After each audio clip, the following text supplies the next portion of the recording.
Trauma. What comes to mind when you think of this word? The word trauma itself indicates that an event is a shock when challenges occur suddenly and unexpectedly. It is hard to achieve a resolution under very difficult circumstances when there is insufficient time to prepare ourselves psychologically. Events that are traumatic for us can result in challenges in our overall well-being and take time to achieve a sense of control back into our lives. After an event, many humans receive qualities such as long-term problems with blame, decrease in self-esteem, guilt, anger, aggression towards others, and irritation, individual withdrawals from others, reliabilities on possible drugs, and many other things that can affect us and truly make it hard for us to move forward. So from there, what's next? How can we help each other, whether in a community or with an individual, to keep living? The amount of bad things that happen on this earth is wild and unpredictable. Odds are everyone has gone through something that has been traumatic and has caused them a challenge to move forward. The process of healing is usually what's used to get us to the next steps in life. How do humans heal? In an event with high levels of distress, won't time be the best healer of all? What is the best healer? What does the healing process look like? What are the next steps? These are the questions I wanted to invest my time in during this adventure. My name is Victoria Wolpert, and I was able to have a great opportunity with Hope College students to adventure to Ireland and Scotland to ask these specific questions. I have interviewed 9 individuals throughout my trip, and each of them have shown me a little insight of how they have gone through the process of healing and how they have been able to use their community to encourage them to keep on going in a positive way. For my bullet points, I'd say my 2 questions are my main priority. What is the healing process of a personal level? What are those stages that someone takes or knows that someone has taken to recover from a traumatic experience? And also, what does the community level look like? How has the community that they have worked for or been a part of been able to draw people in who have gone through some hard times in their life and try to push them in the right direction? What are some key things that they have gone through or learned in that process? Throughout this video, I hope you get a glimpse of the interviews that I've had with these 9 individuals and how they have gone through their experiences and been able to take what they've had in their life and either in a positive way get to where they are now or in a negative way to get to where they are today.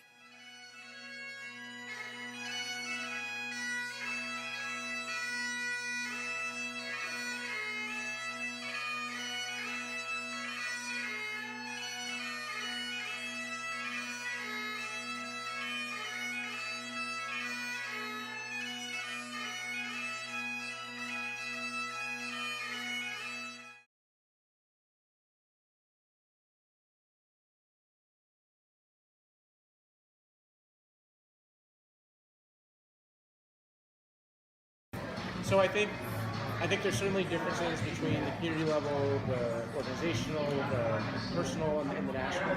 But I do think there's this idea. I mean, you can talk about collective healing, right? So by having like the Truth and Reconciliation Commission in South Africa, that's a collective process. But you could certainly argue, and one of my professors in South Africa argued that this idea that for the idea that the nation tuned in every week to the TV and watched this process, it for some people actually facilitated a sense of a collective healing, a narrative that like, wow, we as a community are moving forward. I'm not saying it's totally a messy process, it wasn't perfect, but I do think that can happen at the community and national level in the same way that you can be sitting there and experiencing your own healing and your own kind of messy moving forward.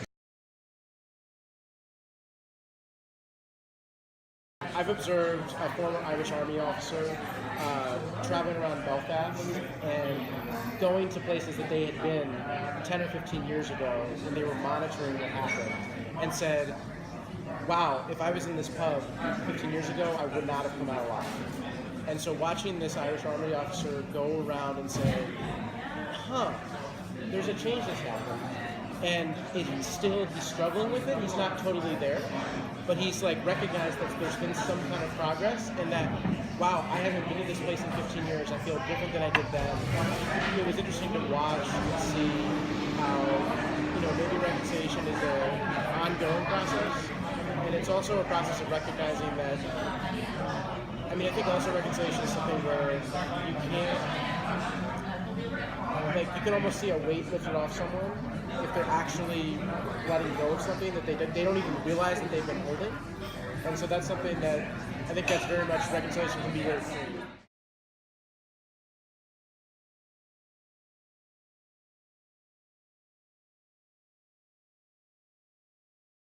Rubble barricade across the street. Way down here, the armoured car. This guy standing looking down the lane of where those buildings are now. That was actually the lane at the front of that apartment block. The thing is, for him to stand where he's standing, he had to step over the body of Hugh Gilmore and Barney McGuigan. Both of them shot within seconds of each other. And here's a close-up of that one. That's Hugh Gilmore, 17 years of age, shot in the back as he tried to get in the door of that apartment block. And down here you can see the brand new Derry Civil Rights Association banner. It was just unfurled for the first time at the top of that hill, and would later be used to cover both Hugh Gilmore's body and Barney McGuigan's body, and that pool of blood on the ground. It's a sight to see.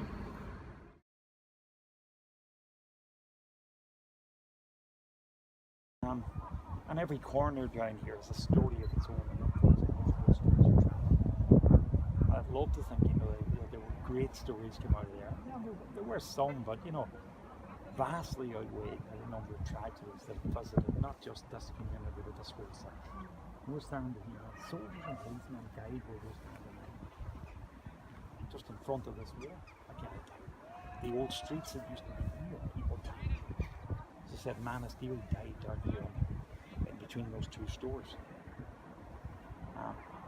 So everywhere you look, there's a reminder of that, I know that at some point there was people saying, have we not done enough, or have we not got enough reminding? I don't think you can ever have enough reminding, because if we're not reminded, we run the risk of going back to visit. And what we do need is to take what's there, cherish it, acknowledge it, accept it, not agree that it happened and it's done, but accept the circumstance within which it did happen, and ensure, as a tribute to those who died, that we make sure it doesn't happen. That's the best we can hope for, because we can't bring back any of these people. We can never empty that graveyard. Interested in is this healing of memories in post-conflict societies, and the role of narratives. So to what extent, or to any extent, have you seen that even at an individual level, people's ability to make a coherent story of the trauma, which is very difficult when you're living it and reliving it all the time because of these contested names and symbols and language and the neighborhood.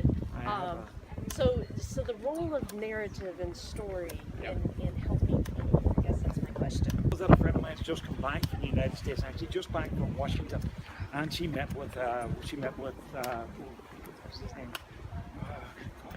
George Mitchell. Okay. And Carol had worked with me in a project up on the top of the hill here called the Voices Program. Or, she worked with me on a gold project, gaining opportunities to address legacies. Mm-hmm. And out of that came the Voices Program. The voices of women who'd been affected by the conflict. There's a book, it's a freebie book. These are women like Kathleen Gillespie, whose husband was blown apart in a remote control bomb as it drove through as it was sent through an architect, of a young man whose mother ended up alcoholic because he was murdered by the enemy, of a girl who lost her brother, all of that. So these are stories of people directly impacted on their conflict. one of the things is there are quite a few community-based programs here. We're talking about PTSD and a lot of that, work in cognitive behavioral therapy and stuff. Yeah, that happens down here. And it's not happening at the level that it needs to happen. I mean, what we're talking about here as a city in the urban area, over 80,000 people. And I could tell you without a doubt that there are very few people down here in the Bogside or in the founding state who don't suffer at some level from post-traumatic stress disorder as a result of this. The state hasn't got the facility or the finance to be able to help those people. Our mental health services certainly haven't got the facilities to deal with people. Our doctors are overflowed with people trying to get help and have nowhere to actually pass people on. So it's down to the communities, community initiatives that are dealing with people. And part of it is to work people through a lot of this stuff. So you find stuff that years ago was considered crazy and mad and off the wall and all happy, Right. So you get people in knitting circles and drumming circles and, picking up stones and painting them and going to the beach and looking for seashells and all of that stuff, is part of the process of healing. But I think to get deep down into people to where this healing begins, we haven't got the resources, and very, very few people have the availability or the finance to be able to do that. We left from here. We went to the Guildhall. And we heard the British Prime Minister say, tell us, I don't care what he was telling them, what happened on the streets of Derry on the 30th of January 1972 was both unjustified and unjustifiable. I didn't need a British Prime Minister 38 years later, £200 million later, telling me what I knew I saw in that square on the 30th of January 1972. But families didn't need it. I think the world needed to hear that. And it must have been a big step for him to take it. And apparently he'd gone off script when he actually made the statement, because they had a prepared statement for him and he decided he wasn't going to use it. But at least they had the integrity, the decency to admit that what happened was wrong.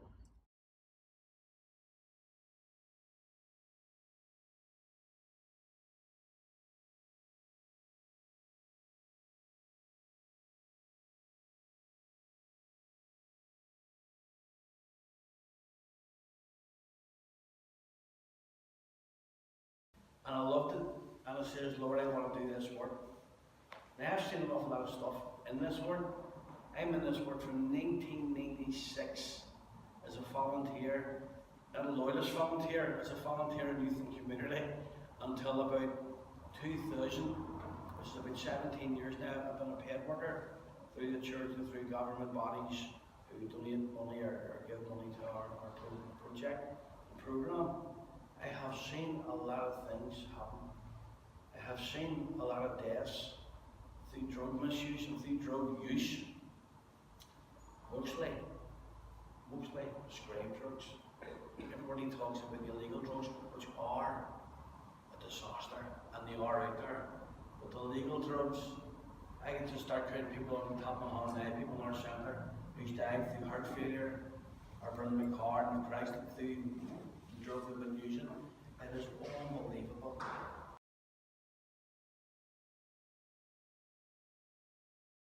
Wants to die, and after this there's a judgment. If I'd have died in that cell in the Bournemouth, the judgment I would have faced would have been eternal death and hell. But it didn't. My mother, I believe, get right with God. I believe it. I have to believe it. If I didn't believe it, I would run about like a headless chicken. But God says in His Word to His grace is sufficient for us when we need it most. Not before, not after, but we need it most. It's like you're putting temptation in front of our people who I know from my past who don't like me. I can't change them. I've asked God for forgiveness so I can go in my life. I will drive through them. There's parts I will not walk through. Reconciliation. That's a big word. I think it was actually Noel said to me one time, but you have to reconcile yourself before you can reconcile with another community. Am I right to say that? And some people haven't even reconciled with themselves, and they're out there getting big money from the government. But it looks important, but the peace I have in my heart, I can't explain that to you. The only way I can explain that If you accept Jesus in your heart, you'll feel what I feel. But I don't feel hatred. The hatred that I feel is gone. The enemies, and maybe hard, most of them are gone. The Lord has used this path to direct me, and every path's different.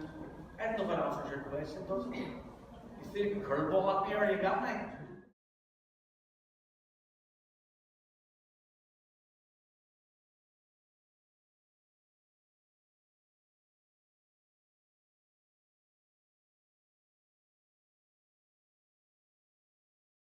We were able to invite people and we explained Christianity to them.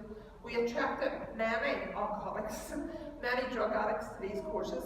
But why do you think we attracted people like that? Because I really do believe there's this void in all of us, and they were trying to fill it with alcohol, with drugs, with whatever, and they were coming to us thinking maybe they have the answer. And we did have the answer was Jesus, and many of those alcoholics came to know Jesus just through hearing about Jesus. But this is what Jesus says: go ye into all the world and preach good news to everyone. Everybody matters. Charles Stanley, you've probably heard of Charles Stanley, he's from America, a Baptist pastor in Atlanta, Georgia, and I love his teaching. He says, we don't need more full-time Christian workers in the church. We need more full-time Christian workers in the marketplace, the people who need to hear the truth. Some people that you rub shoulders with every day will never darken the door of the church. You're their only link with the truth. Your attitude and excellence on the job are the bridge to someone's heart.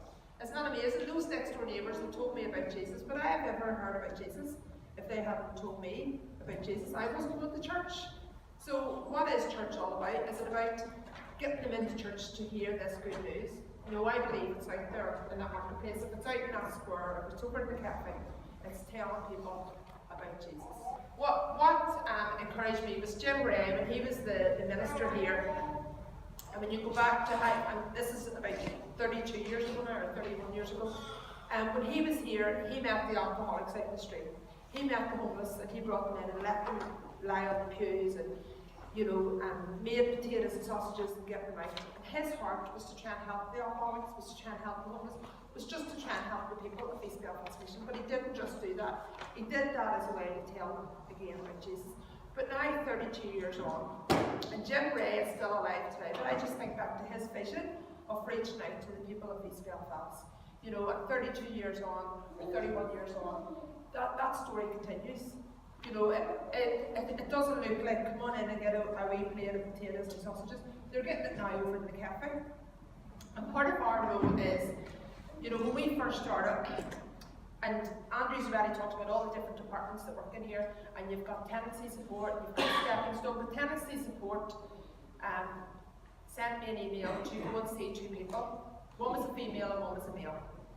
And the girl, in the email, it says the girl thought her house was haunted. And I said to Buddy, who works with me, I said, Buddy, I'm not going to be over to that house, you're coming with me to that house. And then the guy, he says to me, well, will you come with me then? We'll go and do them both. We'd only started, and we went to see both these people. But the girl, when we went to, she lives away up in London, when we went to see her, she was sitting scared stiff in her house, and she thought her house was haunted. See, the more we sat, just sat with her and had a cup of tea with her and talked to her. And Buddy says to her, can I read the scriptures with you? And he read from Psalm 139. That girl's face just lit up, and she says, do you know what? Do you know what the answer is? My house isn't haunted. She says, I'm actually scared of myself. She says, I need Jesus. That girl accepted Jesus that day in her wee flat away up there in Dungannon. And the story continues anyway. She still comes here to different things. But she ended up in hospital. She wasn't well. And I remember one day she sent me a text from the Ulster Hospital saying, Kim, I'm just telling a lady in the ward how I got saved and how I met Jesus. And she wants to meet Jesus too. Will you come and visit this lady? And I just thought, God, you are amazing. You know, we can miss out on so many blessings. And as Walter says, we don't know where you stand with the Lord. We do not know that. But if you are walking with the Lord, and if you are a born-again Christian, He wants us to tell others about Him, because that is the main answer, and then all these other things will come out of us finding Jesus. So that was the story about that girl. But the guy, we went to see the guy, and the guy wouldn't come out of his house, and we just kept visiting every week, and that hour, 1 hour a week, just built him up, he said, for the week. But he still couldn't come out. But you see, as those visits went on, as we kept praying with him, reading the Bible with him, there was one day we saw him sitting in the cafe. And then there was another day we saw him sitting in the cafe. Then there was one Sunday we saw him sitting in church. And he's come to church. And then we saw him sitting in church with new clothes on and new shoes on. And he says, I'm not there yet, I'm not a Christian yet, but I'm here. Look at my new clothes. And he was all proud of his new clothes. Because he said, not spending the money in the drink, he was able to get new clothes.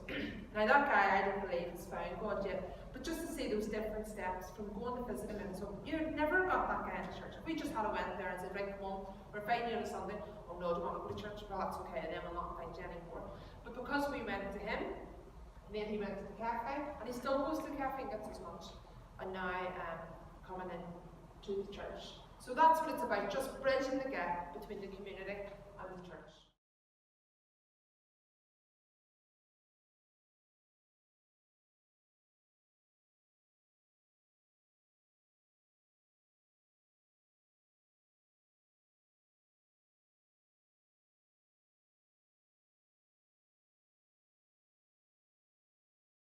And that any intervention needs to be sophisticated to do that.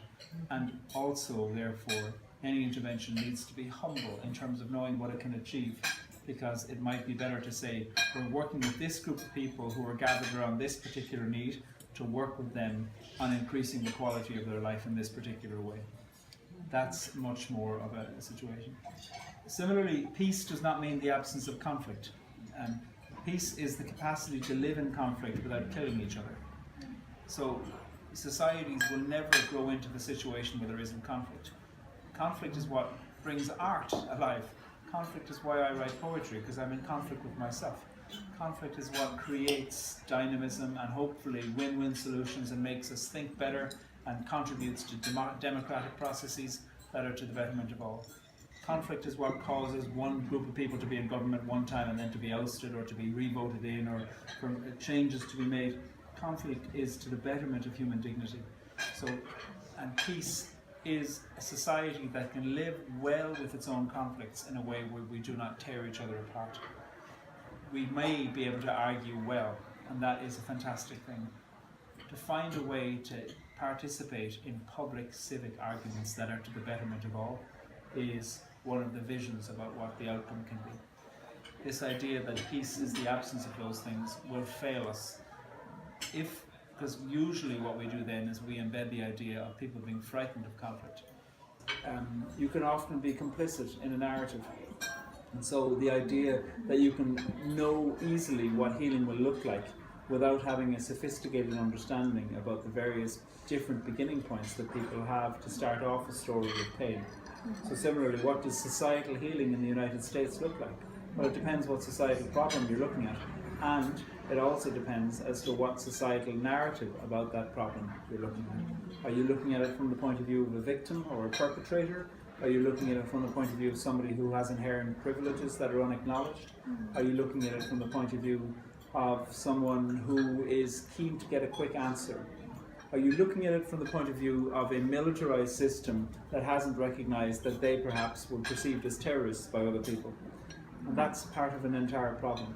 So no situation that has gone on in a country where people have died is going to have a single solution as to who the baddies are and who the goodies are. When I was a child, I used to watch cops and robbers shows on television, and I wasn't very good as a child at following along the narratives, and I'd always be asking my parents, which one's the goodie and which one's the baddie? And that doesn't work now. It's too easy. And I think since 9/11 in the United States, one of the things that's happened is that this word terrorist has become very, very politically current. And there is such a thing as terrorism. Terrorism exists. But one of the things you see very quickly is when a conflict occurs, there is a race from some people to call the other people terrorists. Because if you win that, and that's a piece of rhetoric and marketing and communication, if you win that quickly, well then you'll get people on your side. The international community want to know who are the terrorists and therefore the others are good. And that is not the case in many situations. The awful situations is that blame does not just rest simply with one side. Blame can be held by so many communities concurrently, and we need to find ways where we recognize that. For instance, the Taliban were brought together and funded and trained by the United States. So that suddenly makes this idea of Taliban much more complicated, doesn't it? How do we understand, therefore, who the goodies and the baddies are within Pakistan and Afghanistan in that way? The being reborn and in Christ, this sort of thing, is a construction of a new narrative, and that's really powerful for people when that works for them. But what are the other ways? How do you construct a new narrative coming out of this? How do you bring two communities together to co-construct a new narrative? So I look at South Africa with the Rainbow Nation and Tutu and Mandela, and they had a vision, they had a narrative that they tried to promote. Working out so well. It's falling apart. Yeah. I knew I didn't want to do that. It's difficult. It is hard. Narrative is so important again. Narrative has to be followed through in policy also. And then the public story and the political story need to work very hard very early on, I think, to harness that. Here we put in a lot of effort at the start into public policy of change, police service, etc., which is very good. And we're saying, well, you can't tell people to reconcile, they're too hurt. South Africa, they went the other way around. All this stuff about reconciliation, the Truth and Reconciliation Commission, is deeply emotive and meaningful public experiences that therefore people say, well, actually to participate in that now there isn't the legal change and the dynamic changes to change it. But it's beautiful constitution that we know that isn't being initiated.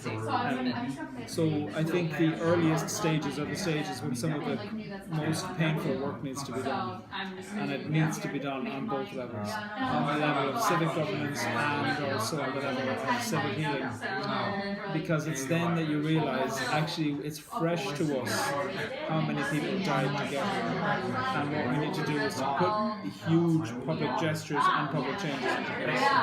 So I think that here it would have been good had we appointed a minister for reconciliation, a ministry for reconciliation, and appointed a new reconciliation curriculum that was mandatory up until the age of 15, which isn't to say that everybody has to have the same outcome, but that there needs to be a way around. Because one of the things that happens is people begin to glorify violence. They hear the stories of anger or whatever, and they begin to go, I kind of wish I was part of that back then. It's always, people like a bit of adventure, especially if you're removed from the idea of how boring it is and how terrifying it is to be checking your car for bombs every day. Identity being seen as fixed and singular, but also narrative being seen as fixed and singular. So if you were to say to one group of people here, what's the first sentence of the story of the Troubles? What do you think they might say? Give me some ideas about it. And you don't have to agree with what you're going to suggest, but what do you think people might say? What's the first sentence in the story of the Troubles? Some people will say it started when my mother was murdered. So, or it started when I got recruited into a paramilitary organization at the age of 14. Killed my first person at the age of 17, was inside prison till the age of 34. When I left, I knew a lot more about stuff than I did when I went in. That's another place that the story can start. So if you're going to have a healed society, and a number of you spoke about healing, if you're going to have a healed society, which story do you heal? And by trying to heal one, are you elevating that to say, oh, that's the story, sure it's got some bumps and bruises, we're going to fix that one. And perhaps by choosing that story to heal, other people are going, well, you clearly have aligned yourself with that colonial story, or that story of slavery, or that story of religion, or that story of... So sometimes even healing initiatives, unbeknownst to themselves, align themselves with a reality that can be really detrimental.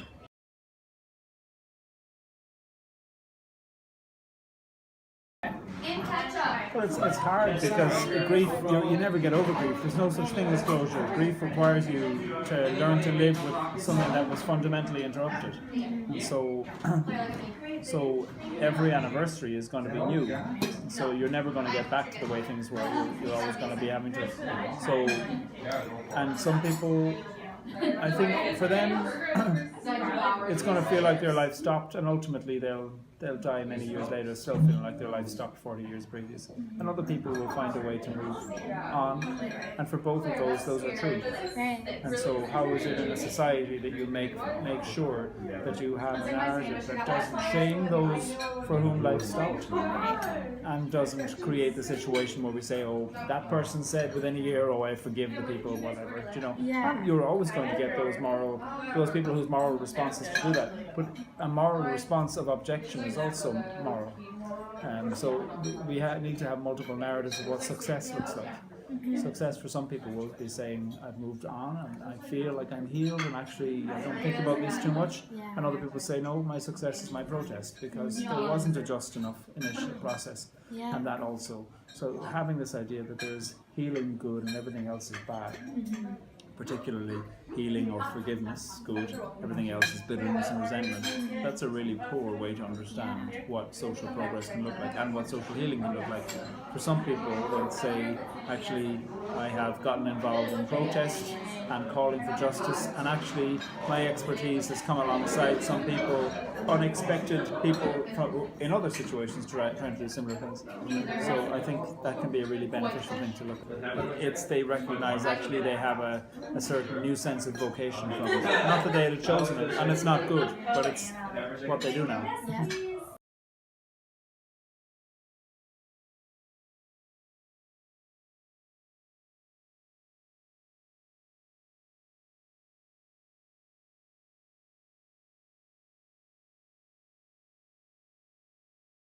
Because I'm part of the problem, then the people who come, whoever they are, come and by working together, we find possibilities for our lives. I don't find possibilities for them, but maybe in the dialogue, I'll get an insight, and maybe they'll get an insight about themselves.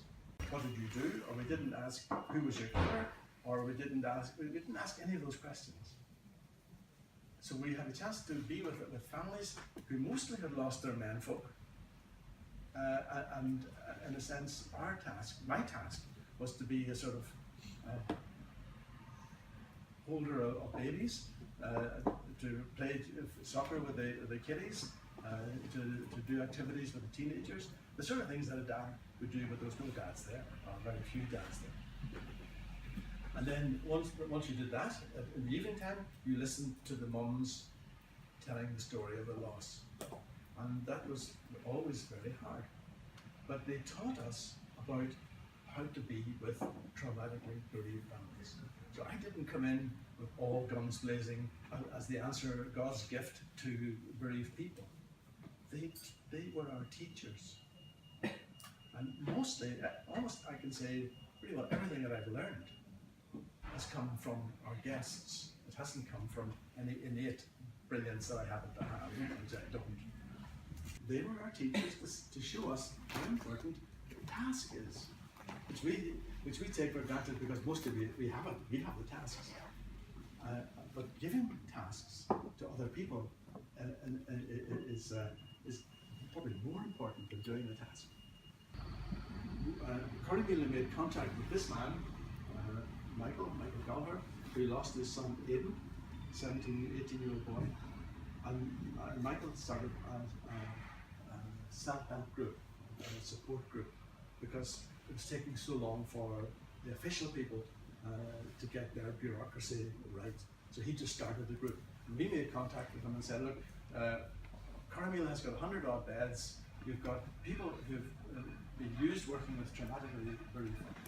Somebody opened the car door on the other side. There was no ambulances. They were all in a small hospital, so they were just using cars and taxis. Somebody opened the back door on the other side of the car and pushed in a man who was dying, had his legs blown off. So as the wee boy was coming into sort of consciousness, he was seeing a man die in front of him, and his mother worked in the hospital. So you can imagine what state she was in when her son came in covered in blood, etc. When he came to us, he was in high doses of Ritalin, trying to control all sorts of things. And his one interest seemed to be drums. And we had a volunteer who had a set of drums and who loved drumming himself, and he spent almost all the time with Ian drumming. And I put up new memories, because there's nothing that Cormila could have done to erase the horrible memories of it. The only possibility is to give a different memory, a new memory, so that when things are really bad in his head, he could go to Cormila in his head and think, there I was loved, there I was accepted, there I could beat my drums. When I was up at the centre, when I was working at the centre, one of the big questions about Northern Ireland was, who has the right to be called a victim? So, for example, if I'm a policeman and I'm trying to get people away from a car which I think is a bomb, and the bomb goes off and I get killed, am I a victim? Well, if you're a Protestant policeman, Protestants will say yes, of course you're a victim. Generally, Republicans say, no, you're not a victim. You're part of the war apparatus. You're only collateral damage. You're not a victim any more than any other soldier is a victim. And he was a journalist, and he had set up the whole process along with one of his staff members, and they had invited an Australian psychotherapist to be sort of their presence in case things got a bit tight. After she had come with all her theories and her books, and this is the process, we'll do this, and then we'll do this, and then we'll do this. But the third day, she said, to hell with it, threw everything up in the air and said, let's just be together and see what happens. So, Cornelia got to her. It took her 3 days to get something that we can usually do in one, where you forget about all your ideas and you just make meetings and see what happens. We have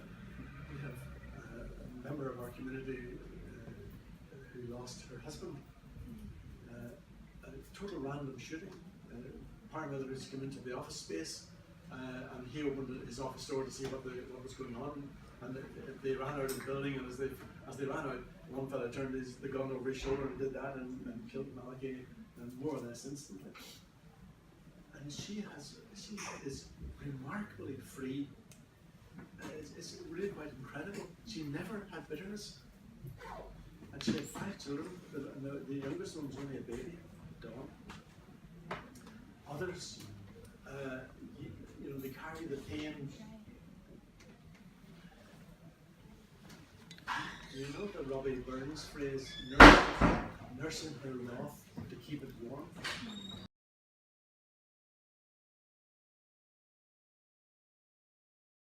It's almost as if they need the pain. They're afraid that if they lose the pain, they lose everything. Mm-hmm. So it's everything in between. Mm-hmm. There was one man, Gordon Wilson, who lost his daughter in a bomb, and they were together. They were attending a cenotaph. 11th of November, the end of the war. When they remember the dead, and they were at the cenotaph, and the professionals planted a bomb, and it blew everything and killed 11 people. And he and his daughter were lying under rubble, and they found each other's hand, and Maria said to Gordon, "Daddy, I love you." And,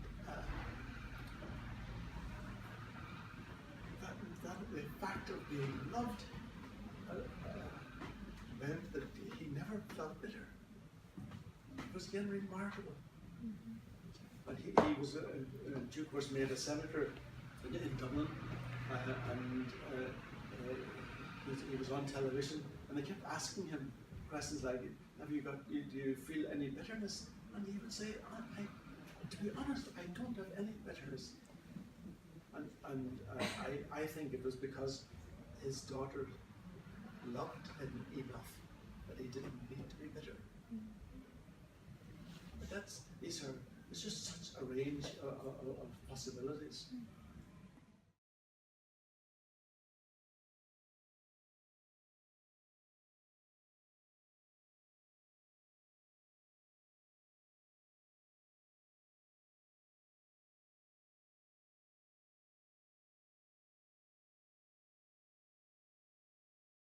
can tell something about when I hear the word healing or what it means to me. For example, I'm looking to a human being as it's not only your body who needs to take care of healing. It's body, a mind, and you can call it soul or spirit, whatever. It's a true unity. And the word healing means for me more as something to get whole. Many people confuse it, in my point of view, with curing. You're suffering from an illness, and you want to get cured. See, healing goes more further. For me, like I said yesterday, it's more that you. It's a process which continues your whole life story. It's more, for me, it's more to become a wholer human being. Yeah, you understand me? And maybe that's also because I spent 7 years in Africa. So there people have a quite other look at illness and death. It belongs in our Western world. We put the people who are sick as soon as possible in a hospital, and most people are dying in the hospital or in a house or what else. While if you live in Africa, it's a part of life. Becoming ill can happen to you, and it's part of life. Death is part of life. Like birth is part of life. Like daily food is part of life. When people get traumas by cause of other people, for example, somebody has hurt you very badly. You can start the process of healing is then forgiveness, but first you have to accept people. That's also why if you call that a process of healing, I do agree with you. People, I think that in hurting somebody else, for example, it depends if you are how you call it in English, if you are the victim or the cause. Also, when you are when you have caused, because everybody makes mistakes in his life, and everybody is hurting someone, somewhere in a certain place. And for example, sometimes you hurt a person. It is happening. It's part of life too. It is happening. We hurt each other because we are selfish or something like that. And that's you. You have to try to excuse yourself for that, to pardon yourself for that. And it's not only to ask pardon or forgiveness to the person you have hurt, but it's also, I think you also have to pardon yourself. And then you come into the fact that a human being is not perfect. I mean, there is one of the great psychologists in the world. You have Freud, and you have Jung, and you have Reich. Especially Carl Jung has said, who was also a very, very religious man, who said that a human being should, as a human person, you should look at yourself with someone who has, let's say, the sunshine of your life, of your personality, and you have a shadow side. And in the shadow side are taking places the dark things, your thoughts, but also your behavior. So, and he says you have to it's very important as a human being that you are in harmony with your own shadow. You have also to accept that you are not perfect, that you make mistakes. And if you make a mistake, then you have to do as much as possible to put it right. And if you can't put it right, then you have to do as much as possible, as far as you can get. So this, for example, that's how I try to live now. that I make mistakes. I make them daily, you know. And it's the point is that you can be it is very important you are honest for yourself, and that you are pardoning yourself and try to put it right again. So, and then you can learn. And that's also from youngsters. I think you should not, like many older people do, you should behave yourself or something. People, especially also, you should give each other the chance to learn. And if you want to give each other a chance to learn, then you have to be open that people can make mistakes. Because if people can't make mistakes, they can't learn. So for me, that's the most important of all. That it is all right to make a mistake, and but you have to do your best afterwards to repair it. Sometimes you have to repair it, and sometimes people make big mistakes which hardly can be repaired. For example, if somebody is murdering someone, you can't repair it in this life anyway, or at the present you can't repair it. I met someone who was, he was just enjoying life and not a bad person, just a person, normal. And he also liked to drink, and in a certain moment he became very ill, he got cancer, and he had still a short life to live. And that person came to visit me in Africa, and he came to visit me first in Africa when I was in Ghana, and he really was very impressed by the situation then. And when he found out a few months later that he was very ill, and that he was going to die, perhaps in a few months or something like that, he didn't react as his family or his children thought he would react. He was. So that was a kind of sort of transformation. He told a story that his minister asked him, what about his religion or his belief?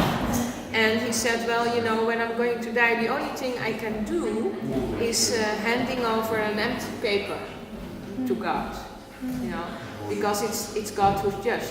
And that was completely different than anybody in his family, his wife, his children would have thought he would react. Something like that. Yeah, that's so good. There must be forgiveness. I know examples in Holland. We had, in a town where I lived, there was a young boy, I think his age was about 22 or 23, and he saw a group of youngsters cheating a girl, embarrassing her. So he was trying to help this girl, and then he got beaten up. And they beat him up until he died. So, it was in the town where I lived at that moment. And the parents of this guy, they, from the beginning on, they tried to not to hate, but they really started immediately for themselves a process of healing. We had a walk of silence, and they started to talk about it. And of course they were. The father said of course he was angry, and of course he was. He wanted to do something to that group, but he knew that it wasn't the way. You shouldn't answer violence with violence. So he really tried to heal them himself by going the other way. And that's in my view, that's where it is about. And that means also that the parents of this boy, accept the shadow of mankind. Or, as it is in the Bible, you can call it the sin side. And I think from the moment that we accept that that is exist and that we have to work it out to forgive and heal ourselves with that, we can become more in harmony with each other. I think to support is, for example, if I'm going back to the parents of this boy, who was living in a town, also when it is not, let's say, a spiritual community like in the church, you are a community also. And by supporting each other, by listening to each other and trying also to live out. For example, for me it's more to be next to each other, standing next to someone. If someone is hurt very badly, your support as a community member can be to be next to him and listen to him, and recognize what has happened, and recognize all the emotions that somebody has, even when it is anger or anxious or grief. You have to recognize that it is a part of that moment. And if you do that, then from there on you can start the dialogue.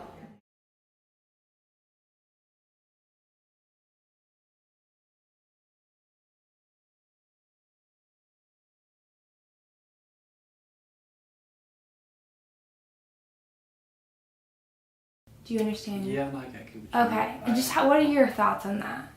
I think it would depend on what the traumatic experience was. Okay, yeah. So, in a country where rape is so high, I think there are certainly many cases where the rape takes place and the victim's life is ruined, and there's no good that comes out of it. And that can be, that could be for a multitude of reasons. They get raped in South Africa because AIDS is such a big problem. They then have AIDS on top of dealing with the trauma of somebody forcing themselves onto you. It's potentially a kid, and when you have AIDS and a kid is born, that kid's not going to survive because that kid will also then have HIV. And I suppose some people might be able to find a silver lining to that, depending on their situation. But most of our rape cases are people living in poverty, who wouldn't have the resources to be able to cope with that. There's also a stigma about rape. If you get raped as a woman, it's because you were asking for it and you deserved it. And it's the woman who's dishonoured the family. Adam continued on, talking about his traumatic experiences he has had throughout his life. Just recently, he has lost one of his best friends through a tragic accident. He explained how he's still struggling to get to the process of healing. He says he hasn't even gotten to that point of even thinking about healing because it's so raw to him. It was so interesting to get that interview and have the opposite side of, I really wanted to try and encourage him just to express the stories in a new way or see any light at the end of the tunnel or what are his next stages. I didn't want to push him, but I knew that he never really talked about the stories and how he was willing to open up to me. I wanted to get that opportunity to really have him grow through it. And he did come back to me and say how thankful he was that he was able to really get that off of his chest and express the events that he's gone through. And it was really, really assuring to me that even strangers can make a difference in people's lives, and even if they don't think that they can recover from it, I'm sure maybe it helped him just a little to get to the process of healing that he needed. I don't know what his next stages are to dealing with his tragedy. He didn't really think that he could see any positive thing happen in his future or with what has happened. Continues to volunteer at the Abbey, and I asked him if he had any hope that the Abbey would bring him some kind of purpose or drivenness that he used to have. And he said volunteering has always been a part of his life, but he was very doubtful that this would help him. And that really made me sad because I know that it's a stage of helping others that can really help his process of seeing new growth. Because of all the research that I've done, just having people get the credibility of the awful things that have happened in their life and have just somebody to listen to them, to hear them out and believe in what happened to them, and, you know, not have to know all the backstory or who they are, or just know that what has happened is not to easily get through. And I think that process of realizing that that's not normal, you know, that it is okay to struggle with, it is okay to have a loss and cry about it. And I think having that random person in his life to talk to about it really could have helped him.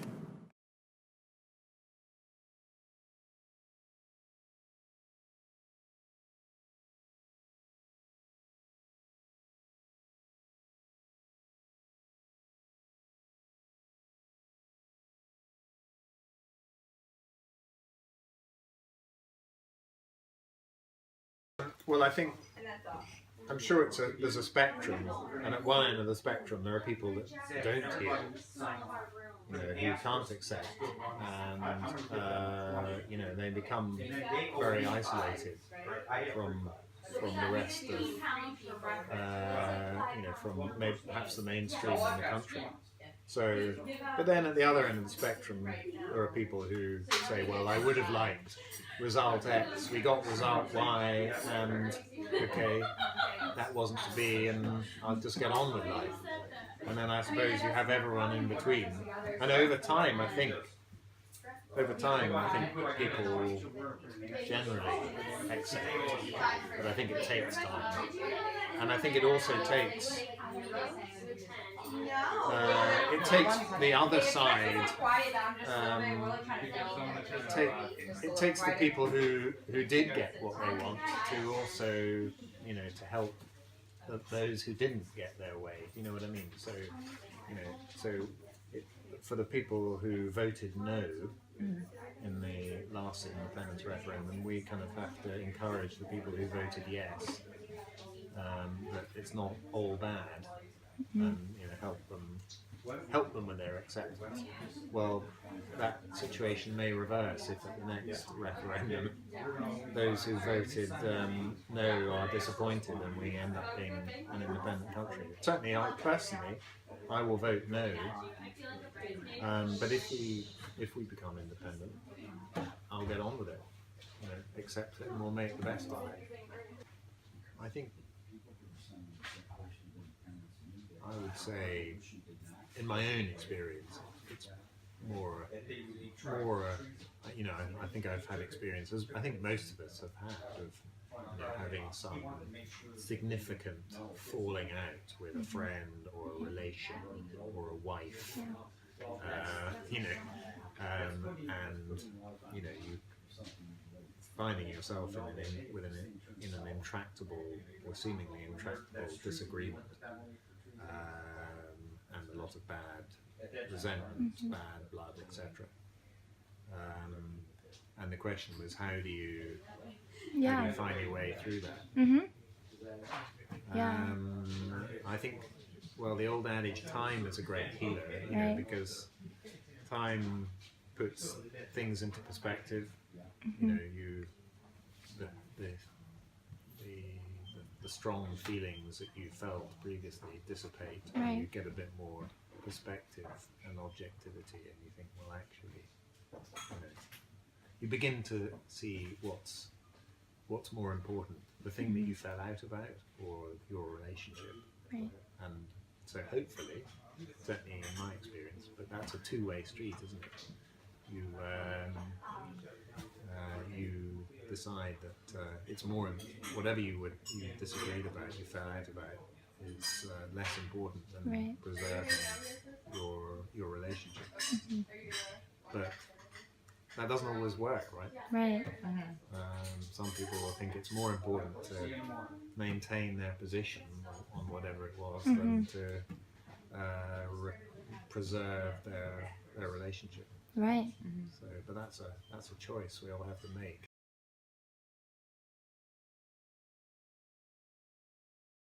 The main thing is for the other side of the divide to be to embrace, for both sides of the divide to embrace one another. In other words, you have your differences before the vote, but after the vote you come together and you make the best of it. I think that's really important. So there's a responsibility on both sides, really, isn't there, to heal the divisions. I think the reason why that's not happened in Scotland with the independence referendum is because events have led us back to a second referendum in double quick time. If it wasn't for the EU referendum, I think the impacts and the divisions of the 2014 independence referendum would be dissipating away. So, but instead, because of Brexit, we're facing another referendum, and all these divisions are beginning to harden again in preparation for the next vote, whenever that might be. So there's no healing at the moment.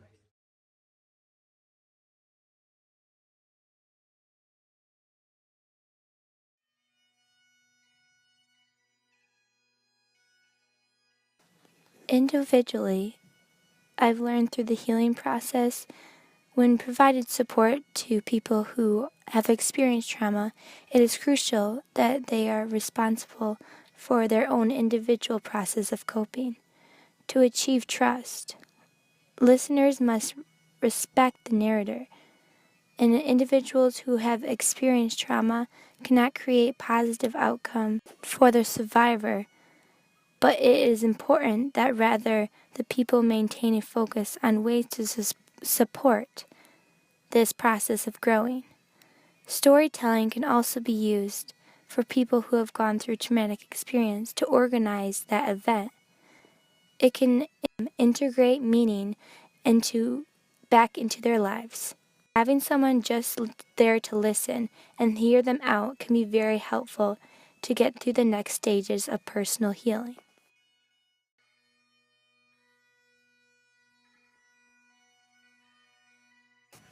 In concluding, what I've learned about community healing is that there are unique opportunities for personal growth when there is a contact with people who have experienced a similar trauma. In general, the quality of a relationship with a family member or a friend before and after the traumatic event plays a huge role in depending on the likelihood of growth. Just the motion of helping in a community can be just what a survivor needs to experience the satisfaction of helping others. It does not stigmatize them and those they need to help. They are more willing to seek help themselves without feeling stigmatized. They may develop once again a sense of believing, paid for delay, and therefore very valuable.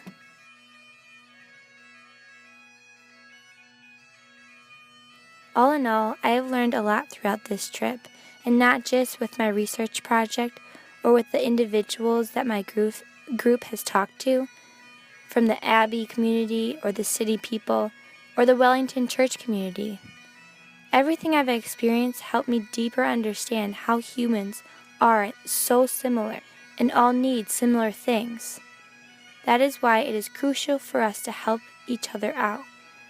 Be supporters of others throughout a healing process when tragedy occurs, because we're all trying to live in this life together.